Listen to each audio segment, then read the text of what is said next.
बिस्मिल्लाहिर्रहमानिर्रहीम अस्सलाम वालेकुम दोस्तों, उम्मीद करना कि तुसी सारे ठीक हो। कि मैं मोहम्मद इरफान काफ़ी अरसे बाद एक बार फिर यूट्यूब ते तुहाडे वास्ते वीडियो अपलोड कर रहा, क्योंकि बार बार मैसेज मेरी पुरानियां पूरियां वीडियो जड़ियां सी हैक होने की वजह तो पूरा डिलीट हो गया। फिर चैनल ते दोबारा अपलोड भी नहीं कर सकिया।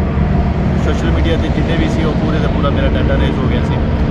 तो उन्होंने वीडियो के कुछ रोंग इन्फॉर्मेशन भी सी ते नई जिन्नियां भी वीडियो होंगे इंशाल्लाह कंप्लीट इन्फॉर्मेशन के नाल वो मैं अपलोड कराँगा, तो तुहानू किसी किस्म की भी मिसअंडरस्टैंडिंग ना हो इंशाल्लाह। तो मेरा इरादा सी बिजनेस पॉइंट ऑफ व्यू के हिसाब नाल वीडियो बनाने का। मैं इस वास्ते इस्तेमाल कर रहा, साइड पर काफ़ी ट्रैफिक है, बाहर निकल के मैं वीडियो रिकॉर्ड कर रहा घर तो उस वजह तो नॉइस थोड़ी जी क्लीयर आए तो तुहानू समझ आ सके वीडियो की।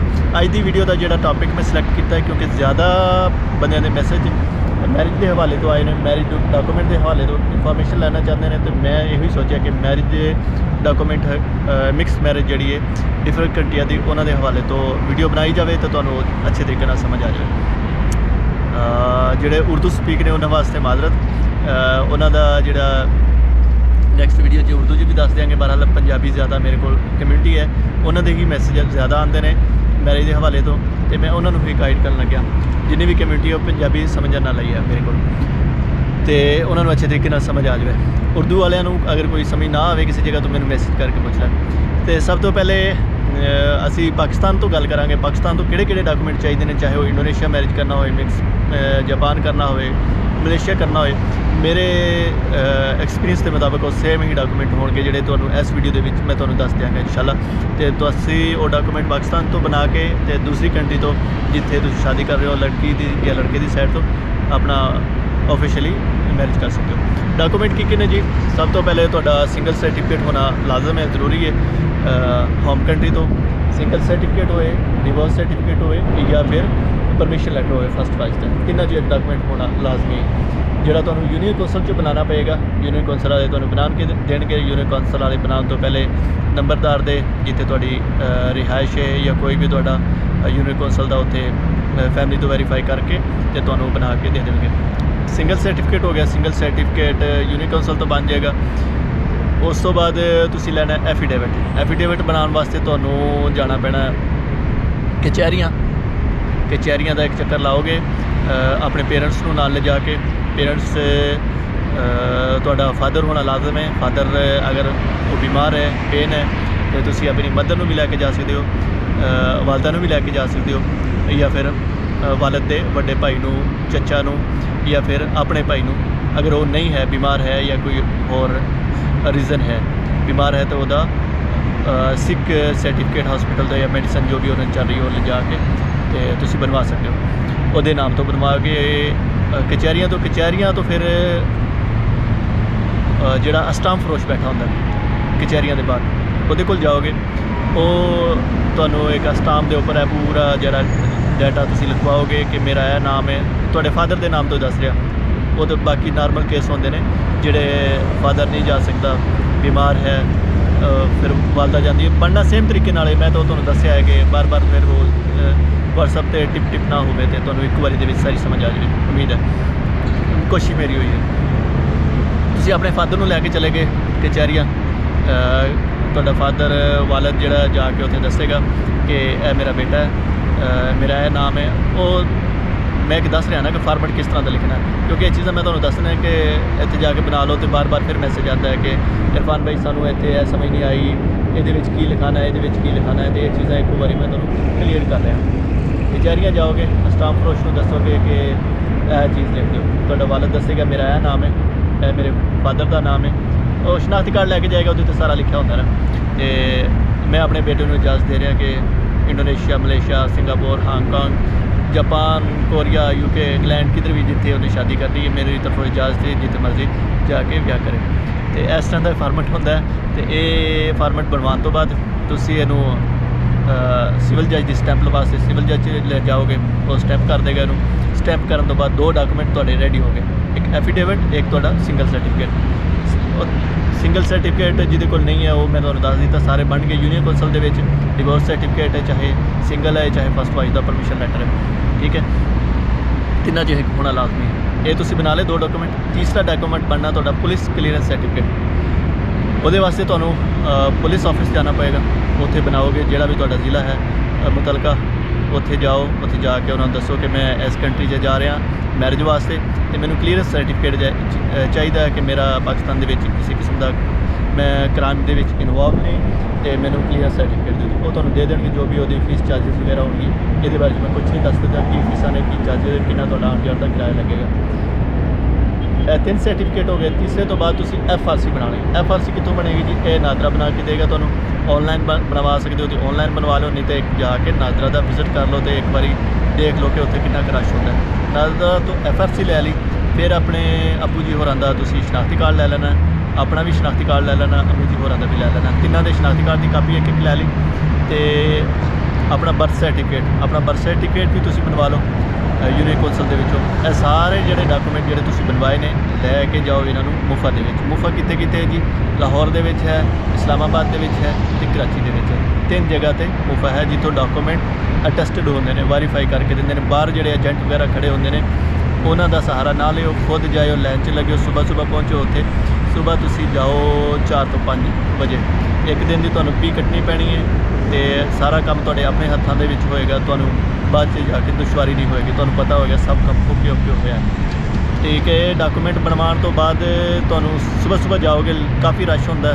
ਹਰ ਬੰਦਾ ਚਾਹੁੰਦਾ ਹੈ ਕਿ ਮੈਂ ਆਪਣੇ ਡਾਕੂਮੈਂਟ ਸਭ ਤੋਂ ਪਹਿਲੇ ਟੈਸਟ ਕਰਵਾਵਾਂ। ਏਜੰਟਾਂ ਦਾ ਸਹਾਰਾ ਲੈਂਦੇ ਨੇ ਇਸ ਕੰਮ ਤੋਂ ਬਚ ਜਾਣਾ, ਕਿਉਂਕਿ ਕਾਫੀ ਟਾਈਮ ਧੋਖਾ ਹੋ ਜਾਂਦਾ। ਏਜੰਟ ਪੈਸੇ ਵੀ ਲੈ ਜਾਂਦੇ ਨੇ ਅਤੇ ਬਾਰ ਮੋਹਰ ਲਾ ਕੇ ਦੇ ਦਿੰਦੇ ਨੇ ਅਤੇ ਕੰਮ ਓਕੇ ਨਹੀਂ ਹੁੰਦਾ। ਬਾਅਦ 'ਚ ਮਸਲੇ ਬਣਦੇ ਨੇ। ਵੈਰੀਫਾਈ ਵੀ ਇੱਥੇ ਆ ਕੇ ਕਰਵਾਉਣੇ ਹੁੰਦੇ ਨੇ, ਜਿਹੜੀ ਇੰਡੋਨੇਸ਼ੀਆ ਹੈ ਜਾਂ ਫਿਰ ਦੂਸਰੀ ਜਗ੍ਹਾ 'ਤੇ ਹੈ। ਡਾਕੂਮੈਂਟ ਵੈਰੀਫਾਈ ਹੋ ਗਏ। ਡਾਕੂਮੈਂਟ ਵੈਰੀਫਾਈ ਕਰਾਉਣ ਤੋਂ ਬਾਅਦ ਸਾਰੇ ਡਾਕੂਮੈਂਟ ਦੀ ਇੱਕ ਤੁਸੀਂ ਕਾਪੀ ਕਰ ਲੈਣੀ। ਕਾਪੀ ਨਹੀਂ ਵੀ ਕਰੋਗੇ ਤਾਂ ਉਹ ਔਨਲਾਈਨ ਹੋ ਜਾਂਦੇ ਨੇ। ਉਹਦਾ QR ਕੋਡ ਅਗਰ ਤੁਸੀਂ ਗੂਗਲ 'ਤੇ ਜਾ ਕੇ ਸਕੈਨ ਕਰਦੇ ਹੋ, ਇੱਕ ਲਿੰਕ ਓਪਨ ਹੁੰਦਾ, ਉਸ ਲਿੰਕ ਤੋਂ ਜਾ ਕੇ ਤੁਸੀਂ ਹੋਰ ਤੇ ਵੀ ਚੈੱਕ ਕਰ ਸਕਦੇ ਹੋ ਕਿ ਓਕੇ ਨੇ। ਅਤੇ ਇਸ ਤੋਂ ਬਾਅਦ ਤੁਸੀਂ ਵੀਜ਼ਾ ਲੈਣਾ। ਇੰਡੋਨੇਸ਼ੀਆ, ਮਲੇਸ਼ੀਆ, ਸਿੰਗਾਪੁਰ, ਜਿੱਥੇ ਵੀ ਤੁਸੀਂ ਜਾ ਰਹੇ ਹੋ ਉੱਥੇ ਜਾਓ ਅੱਲਾ ਦਾ ਨਾਮ ਲੈ ਕੇ। ਇੱਧਰ ਦੇ ਵੀ ਡਾਕੂਮੈਂਟ ਪਹਿਲੇ ਲਾਜ਼ਮੀ ਬਣਵਾ ਲਿਓ, ਕਿਉਂਕਿ ਇੱਧਰ ਦੇ ਡਾਕੂਮੈਂਟ ਨਹੀਂ ਹੁੰਦੇ, ਇੱਧਰ ਵੀ ਮਸਲਾ ਹੁੰਦਾ। ਇੱਧਰ ਦੇ ਡਾਕੂਮੈਂਟ ਕੀ ਬਣਾਉਣੇ ਨੇ ਜੀ? ਇੱਧਰੋਂ ਵੀ N1 ਤੋਂ ਲੈ ਕੇ N5 ਤੱਕ ਬਣਾਉਣੇ ਹੁੰਦੇ ਨੇ ਇੰਡੋਨੇਸ਼ੀਅਨ ਲੜਕੀ ਜਿਹੜੀ। ਅਤੇ ਇਸ ਤੋਂ ਬਾਅਦ ਪੁਲਿਸ ਕਲੀਅਰੈਂਸ ਸਰਟੀਫਿਕੇਟ ਵੀ ਲੜਕੀ ਦੀ ਤਰਫੋਂ ਹੁੰਦਾ, ਜਿਹਨੂੰ ਐਸਕਾ ਚੈੱਕੇ ਕਹਿੰਦੇ ਨੇ ਇੰਡੋਨੇਸ਼ੀਆ ਲੈਂਗੁਏਜ ਦੇ ਵਿੱਚ। ਉਹ ਪੋਲਡਾ ਆਫਿਸ ਇਹਨਾਂ ਦਾ ਜੋ ਵੀ ਹੋਏਗਾ ਇਹਨਾਂ ਦੀ ਸਿਟੀ ਦੇ ਵਿੱਚ, ਉਹ ਬਣਾ ਕੇ ਦੇਗਾ। ਪੋਲਡਾ ਕਲੀਅਰੈਂਸ ਸਰਟੀਫਿਕੇਟ ਬਣਾ ਦੇਗਾ ਐਸਕਾ ਚੈੱਕੇ। ਅਤੇ ਉਹਦਾ ਵੀ ਸਟੇਟਸ ਕਲੀਅਰ ਹੋਣਾ ਚਾਹੀਦਾ। ਉਹ ਸਿੰਗਲ ਹੈ, ਡਿਵੋਰਸ ਹੈ, ਵਿਧਵਾ ਹੈ, ਜੋ ਵੀ ਹੈ। ਅਤੇ ਅਗਰ ਸਿੰਗਲ ਹੈ ਸਿੰਗਲ ਸਰਟੀਫਿਕੇਟ ਹੋਏਗਾ, ਅਗਰ ਡਿਵੋਰਸ ਹੈ ਅਤੇ ਉਹਦਾ ਅਕਤਾ ਚਰੇ ਜਾਂ ਅਕਤਾ ਮਤੀਆਨ, ਜਿਹੜਾ ਅਗਰ ਉਹਦੇ ਪਹਿਲੇ ਹਸਬੈਂਡ ਦੀ ਡੈਥ ਹੋ ਗਈ ਹੈ, ਇਹਨਾਂ ਤਿੰਨਾਂ 'ਚੋਂ ਇੱਕ ਹੋਣਾ ਚਾਹੀਦਾ। ਇਹ ਡਾਕੂਮੈਂਟ ਫਿਰ ਉਹਦੇ ਪਰਸਨਲ ਸਟੇਟਮੈਂਟ ਜਿਹਨੂੰ ਜਿਸ ਤਰ੍ਹਾਂ ਤੁਸੀਂ ਬਣਵਾਈਏ ਪਾਕਿਸਤਾਨ ਦੇ ਵਿੱਚੋਂ ਐਫੀਡੇਵਿਟ ਜਿਹਨੂੰ ਕਹਿੰਦੇ ਨੇ ਆਪਣੇ ਵਾਲਿਦ ਦੇ ਨਾਮ ਤੋਂ। ਇੱਧਰੋਂ ਵੀ ਇਹਦੀ ਪਰਸਨਲ ਸਟੇਟਮੈਂਟ ਹੋਣੀ ਇਹਦੀ ਪੇਰੈਂਟਸ ਦੀ ਤਰਫੋਂ ਕਿ ਉਹ ਵੀ ਇਜਾਜ਼ਤ ਦੇ ਰਿਹਾ। ਕੱਲ੍ਹ ਨੂੰ ਕਿਸੇ ਕਿਸਮ ਦਾ ਵੀ ਕੋਈ ਮਸਲਾ ਹੁੰਦਾ ਅਤੇ ਉਹ ਕਿਸੇ ਕਿਸਮ ਦੀ ਕੋਈ ਕੰਪਲੇਨ ਨਹੀਂ ਕਰਨਗੇ, ਕਿਸੇ ਨੂੰ ਇਲਜ਼ਾਮ ਨਹੀਂ ਠਹਿਰਾਉਣਗੇ, ਪਾਕਿਸਤਾਨ ਐਮਬੈਸੀ ਦੇ ਵਿੱਚ ਕੰਪਲੇਨ ਨਹੀਂ ਲੈ ਕੇ ਜਾਣਗੇ। ਇਸ ਤਰ੍ਹਾਂ ਦੀ ਇੱਕ ਸਟੇਟਮੈਂਟ ਵੀ ਆਪਣੀ ਤਰਫੋਂ ਉਹਨਾਂ ਦੇ ਪੇਰੈਂਟਸ ਲਿਖ ਕੇ ਦੇਣਗੇ। ਪੇਰੈਂਟਸ ਨੂੰ ਨਾਲ ਲੈ ਕੇ ਜਾਣਾ। ਡਾਕੂਮੈਂਟ ਬਣ ਗਏ ਜੀ ਲੜਕੀ ਦੀ ਤਰਫੋਂ, ਸਾਰੇ ਕੁਝ ਹੋ ਗਿਆ। ਇਹਨੂੰ ਡਾਕੂਮੈਂਟ ਨੂੰ ਬਣਾਉਣ ਤੋਂ ਬਾਅਦ ਨੋਟਰਾਈਜ਼ ਕਰਵਾਉਣਾ, ਵਿਲ ਮਾਰਕ ਵਾਲੀ ਨੋਟਰਾਈਜ਼ ਨੋਟਰੀ ਕਰਕੇ ਦੇ ਦੇਗਾ। ਇੱਕ ਡਾਕੂਮੈਂਟ ਦੇ 1 ਲੱਖ IDR ਲੈਂਦਾ ਹੈ। 3-4 ਡਾਕੂਮੈਂਟ ਹੋਣਗੇ 4-5 ਲੱਖ ਉਹਦੀ ਦਿਹਾੜੀ ਲੱਗ ਜਾਏਗੀ ਅੱਛੀ। ਅਤੇ ਡਾਕੂਮੈਂਟ ਨੋਟਰਾਈਜ਼ ਕਰਵਾਉਣ ਤੋਂ ਬਾਅਦ ਫਿਰ ਤੁਸੀਂ ਕਰਵਾਉਣਾ ਅਪੋਸਟਲ। ਜਿਵੇਂ ਤੁਸੀਂ ਮੁਫਾ ਤੋਂ ਆਪਣੇ ਡਾਕੂਮੈਂਟ ਵੈਰੀਫਾਈ ਕਰਵਾਏ ਨੇ, ਇਸੇ ਤਰ੍ਹਾਂ ਇੰਡੋਨੇਸ਼ੀਆ ਦਾ ਇਦਾਰਾ ਹੈ ਕਮੰਤਰੀਅਨ ਆਗਮਨ। ਉੱਥੇ ਜਿਹੜਾ ਹੈ ਨੋਟਰਾਈਜ਼ ਤੋਂ ਬਾਅਦ ਪਾਕਿਸਤਾਨ ਦੇ ਵੀ ਤੇ ਤੁਸੀਂ ਸਿਵਲ ਜੱਜ ਦੀ ਸਟੈਂਪ ਕਰਵਾਈ ਹੈ ਨਾ ਡਾਕੂਮੈਂਟ ਦੇ, ਇੱਥੇ ਵੀ ਪਹਿਲੇ ਨੋਟਰਾਈਜ਼ ਹੋਣਗੇ, ਨੋਟਰੀ ਕਰਕੇ ਦੇਗਾ, ਸਟੈਂਪ ਲਾ ਕੇ ਦੇਗਾ ਬਿਲ ਮਾਰਕ ਤੇ। ਉਸ ਤੋਂ ਬਾਅਦ ਕਮੰਤਰੀਅਨ ਆਗਮਨ ਜਾਣਾ। ਔਨਲਾਈਨ ਉਹਨਾਂ ਦਾ ਲਿੰਕ ਵੀਡੀਓ ਦੇ ਵਿੱਚ ਮੈਂ ਤੁਹਾਨੂੰ ਦੇ ਦਿਆਂਗਾ। ਸੌਰੀ ਇੱਕ ਮਿੰਟ। ਔਨਲਾਈਨ ਉਹਨਾਂ ਦਾ ਆਫਿਸ ਦਾ ਲਿੰਕ ਮੈਂ ਤੁਹਾਨੂੰ ਦੇ ਦਿਆਂਗਾ ਵੈਬਸਾਈਟ ਦਾ। ਉੱਥੇ ਜਾ ਕੇ ਤੁਸੀਂ ਆਪਣੇ ਡਾਕੂਮੈਂਟ ਅਪੋਸਟਲ ਵਾਸਤੇ ਅਪਲੋਡ ਕਰ ਦਿਓ, ਜਿਹੜੇ ਡਾਕੂਮੈਂਟ ਵੈਰੀਫਾਈ ਨੇ ਚਾਹੀਦੇ ਨੇ ਤੁਹਾਨੂੰ ਪਾਕਿਸਤਾਨ ਐਮਬੈਸੀ ਸਬਮਿਟ ਕਰਨ ਵਾਸਤੇ। ਅਤੇ ਔਨਲਾਈਨ ਸਾਰੇ ਡਾਕੂਮੈਂਟ ਕਰਨ ਤੋਂ ਬਾਅਦ 3 ਡੇਜ਼ ਹੁੰਦੇ ਨੇ, 3 ਵਰਕਿੰਗ ਡੇਜ਼। ਉਹਦੇ ਵਿੱਚ ਤੁਹਾਨੂੰ ਉਹ ਤੁਹਾਡਾ ਪ੍ਰੋਸੈਸ ਦਾ ਜਿਹੜਾ ਵੀ ਸਟੇਟਸ ਹੈ ਅਪਰੂਵਲ ਹੋ ਗਿਆ ਅਤੇ ਤੁਹਾਨੂੰ ਆ ਜਾਏਗਾ। ਉਹਦੀ ਬਿਲਿੰਗ ਕਰੋ। ਬਿਲਿੰਗ ਕਰਨ ਤੋਂ ਬਾਅਦ ਤੁਸੀਂ ਕੁਨਿੰਗਨ ਸਿਟੀ ਦੇ ਵਿੱਚ ਇਹਨਾਂ ਦਾ ਆਫਿਸ ਹੈ ਕਮੰਤਰੀਆਂ ਨਾਗਾਮਾ। ਉੱਥੇ ਜਾਓ, ਉੱਥੇ ਜਾ ਕੇ ਉਹ ਐਡਰੈਸ ਤੇ ਆਪਣਾ ਓਰੀਜਨਲ ਡਾਕੂਮੈਂਟ ਲੈ ਜਾਓ। ਲੜਕੀ ਜਿਹੜੀ ਇੰਡੋਨੇਸ਼ੀਅਨ ਆਪਣੇ ਓਰੀਜਨਲ ਡਾਕੂਮੈਂਟ ਲੈ ਜਾਏਗੀ ਤੇ ਉਹਨੂੰ ਉੱਥੇ ਹੀ ਟਕ ਸਟੈਂਪ ਲਾ ਕੇ ਅਪੋਸਟਲ ਦੀ ਤੇ ਦੇ ਦੇਣਗੇ।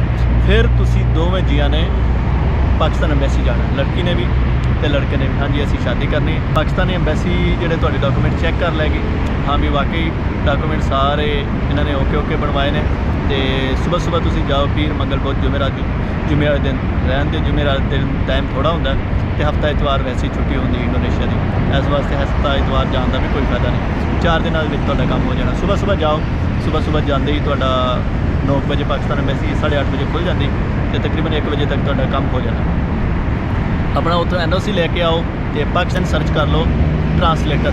ਇਹਨੂੰ ਇੰਡੋਨੇਸ਼ੀਆ ਲੈਂਗੁਏਜ ਦੇ ਵਿੱਚ ਭਾਸ਼ਾ ਦੇ ਵਿੱਚ ਨਾ ਸਾਰੇ ਡਾਕੂਮੈਂਟ ਨੂੰ ਆਪਾਂ ਟਰਾਂਸਲੇਟ ਵੀ ਕਰਵਾਉਣਾ ਇੱਕ ਵਾਰੀ।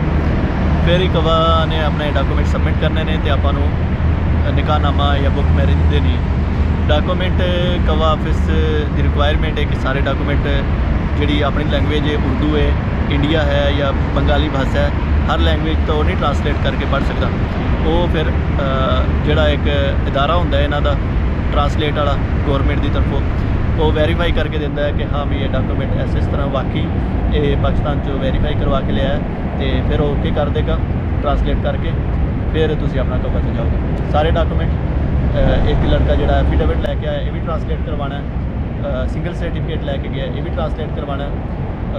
ਬਰਥ ਸਰਟੀਫਿਕੇਟ ਲੈ ਕੇ ਗਿਆ ਇਹ ਵੀ ਟਰਾਂਸਲੇਟ ਕਰਵਾਉਣਾ ਹੈ। FRC ਵੀ ਪੁਲਿਸ ਕਲੀਅਰੈਂਸ ਸਰਟੀਫਿਕੇਟ ਵੀ। ਸਮ ਟਾਈਮ ਇਹ 5 ਡਾਕੂਮੈਂਟ ਰਿਕੁਆਇਰ ਹੁੰਦੇ ਨੇ। ਮੇਨ ਜਿਹੜੇ ਨੇ 3 ਡਾਕੂਮੈਂਟ ਨੇ, ਐਫੀਡੇਵਿਟ, ਪੁਲਿਸ ਕਲੀਅਰੈਂਸ ਸਰਟੀਫਿਕੇਟ ਤੇ ਸਿੰਗਲ ਸਰਟੀਫਿਕੇਟ। ਇਹ 3 ਤਾਂ ਲਾਜ਼ਮ ਨੇ ਟਰਾਂਸਲੇਟ ਕਰਵਾਉਣੇ ਨੇ ਹਰ ਸੂਰਤ ਦੇ ਵਿੱਚ। ਤੇ ਅਟੈਸਟਡ ਵੀ ਲਾਜ਼ਮੀ ਕਰਵਾਉਣੇ ਨੇ। ਬਾਕੀ ਅਗਰ ਅਟੈਸਟਡ ਨਹੀਂ ਵੀ ਹੋਏ ਮੁਫਾ ਤੋਂ ਤੇ ਥੋੜ੍ਹਾ ਬਹੁਤਾ ਕੰਮ ਚੱਲ ਜਾਂਦਾ ਹੈ। ਬਾਕੀ ਸਾਰੇ ਬਣਵਾ ਲਓ, ਇੱਕੋ ਵਾਰੀ ਜਾਣਾ ਸਾਰਿਆਂ ਨੂੰ ਤੁਸੀਂ ਕਰਵਾ ਲਿਓ। ਤੁਹਾਡੇ ਕਿਹੜਾ ਜ਼ਿਆਦਾ ਪੈਸੇ ਲੱਗਣੇ ਨੇ, ਆਉਣ ਜਾਣ ਤਾਂ ਹੈ ਹੀ, ਤੁਹਾਡਾ ਕਿਰਾਇਆ ਲੱਗ ਗਿਆ, ਉੱਥੇ ਤੁਹਾਡਾ ਕੰਮ ਫ੍ਰੀ 'ਚ ਹੋਣਾ ਸਾਰੇ ਦਾ ਸਾਰਾ। ਸਾਰੇ ਤੁਸੀਂ ਹੁਣ ਟਰਾਂਸਲੇਟ ਕਰਵਾ ਲਏ। ਟਰਾਂਸਲੇਟ ਦੇ ਵਿੱਚ 3 ਵਰਕਿੰਗ ਡੇਜ਼ ਲਾ ਦਿੰਦੇ ਨੇ ਘੱਟ ਤੋਂ ਘੱਟ ਵੀ। ਔਨਲਾਈਨ ਤੁਸੀਂ ਸਰਚ ਕਰ ਲਓ, ਅਗਰ ਤੁਹਾਨੂੰ ਆਪਣੀ ਸਿਟੀ ਦੇ ਵਿੱਚ ਮਿਲ ਜਾਂਦਾ ਬੈਸਟ ਹੈ, ਕਿਧਰੇ ਵੀ ਮਿਲ ਜਾਂਦਾ ਤੇ 1,20,000 10,000 ਇੱਥੇ ਤਕਰੀਬਨ ਪਰ ਡਾਕੂਮੈਂਟ ਉਹ ਟਰਾਂਸਲੇਟ ਕਰਕੇ ਦੇਣਾ। ਜ਼ਿਆਦਾ ਪੈਸੇ ਕਦੇ ਵੀ ਦੇਣੇ ਉਹਨੇ, ਤੁਹਾਡੇ ਕੋਲ 2 ਲੱਖ ਪਰ ਡਾਕੂਮੈਂਟ ਵੀ 3 ਲੱਖ ਵੀ ਮੰਗ ਸਕਦਾ ਤੇ ਤੁਸੀਂ ਬਹਰਹਾਲ ਇੰਨੇ ਕੁ ਪੈਸੇ ਦਿਓ। 1,80,000 90,000 ਤੇ 80-90 ਤੋਂ ਘੱਟ ਤਾਂ ਉਹਨੇ ਕਰਕੇ ਨਹੀਂ ਦੇਣਾ ਨਾ। ਮੈਂ ਵੀ ਬਹੁਤ ਕੋਸ਼ਿਸ਼ ਕੀਤੀ ਸੀ, ਮੈਂ 50,000 ਉਹਨੂੰ ਕਿਹਾ ਸੀ, ਬਹਰਹਾਲ ਉਹਨੇ ਕਿਹਾ, ਜਵਾਬ ਹੀ ਨਹੀਂ ਦਿੱਤਾ ਮੈਨੂੰ।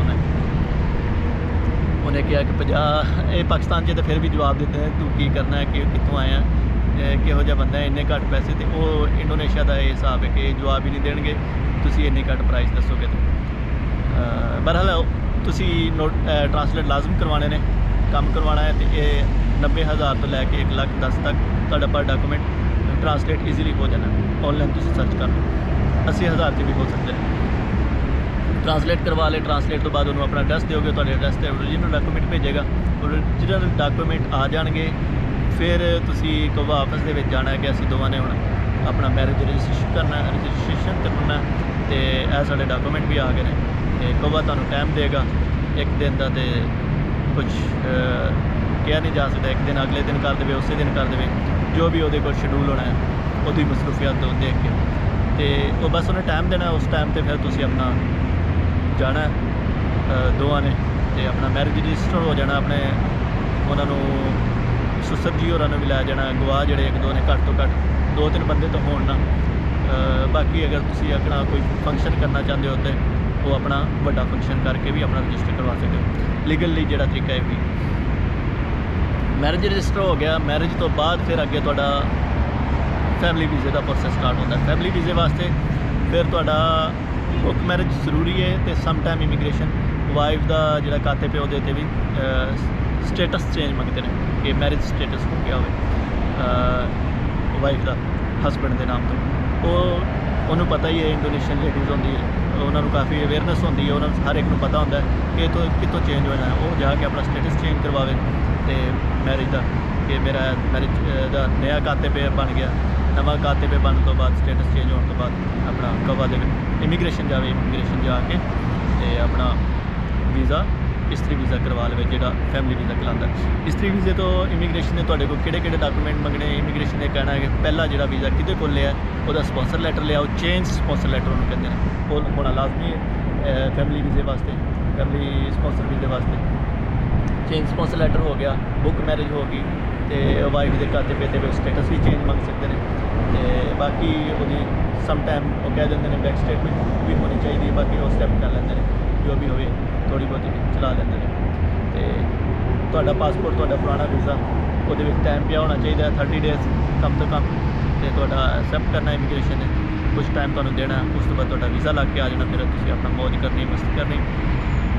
उम्मीद है कि तुहानूं इस वीडियो विच कुछ ना कुछ समझ आई होएगी तो सानूं सबसक्राइब कर लो। तो अगे वाली जिहड़ी वीडियो होएगी फिर अपने इन्वैस्टर भरावां वास्ते होएगी, उन्होंने कुछ बिजनेस के हवाले से अवेयरनेस देंगे।